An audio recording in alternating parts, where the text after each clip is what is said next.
نحمده ونصلي على رسوله الکریم اما بعد۔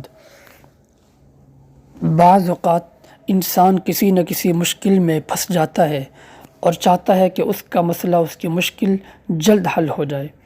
آج میں آپ کی خدمت میں ایک ایسا وظیفہ لے کر حاضر ہوا ہوں جس کو پڑھنے سے انسان کے مسائل جلد از جلد حل ہونا شروع ہو جاتے ہیں۔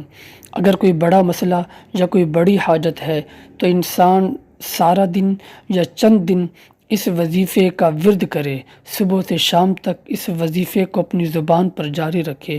تعداد کا کوئی تعین نہیں ہے، اس وظیفے کو ہر وقت اپنا معمول بنا لے، جس حال میں بھی ہو، چاہے باوضو ہے یا بے وضو ہے یا کسی کام میں مصروف ہو، انشاءاللہ مسئلہ و مشکل پریشانی ختم ہوگی اور حاجت ضرور پوری ہوگی۔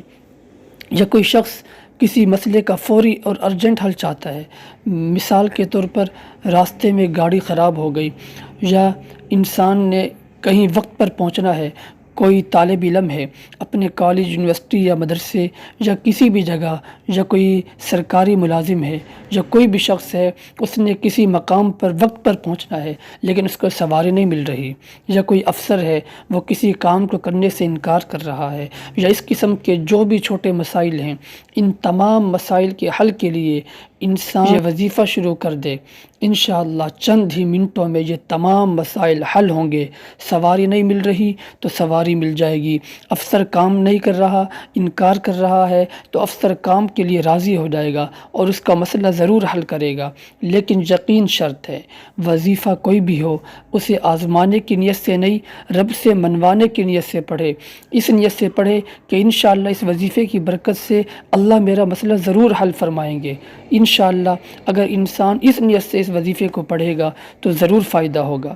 وظیفہ اللہ کے مختصر 3 اسم اعظم ہیں جن کو ہر بندہ اپنی زبان پر آسانی سے پڑھ سکتا ہے، یا باسط، یا فتاح، یا کریم۔ اسکرین پر بھی آپ کو نظر آ رہے ہیں، یا باسط، یا فتاح، یا کریم، یا باسط، یا فتاح، یا کریم۔ مجرب ترین وظیفہ ہے، میرا خود کا کئی مرتبہ کا تجربہ ہے۔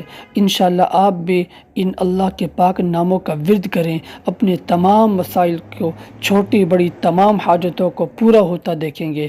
وآخر دعوانا ان الحمد للہ رب العالمین۔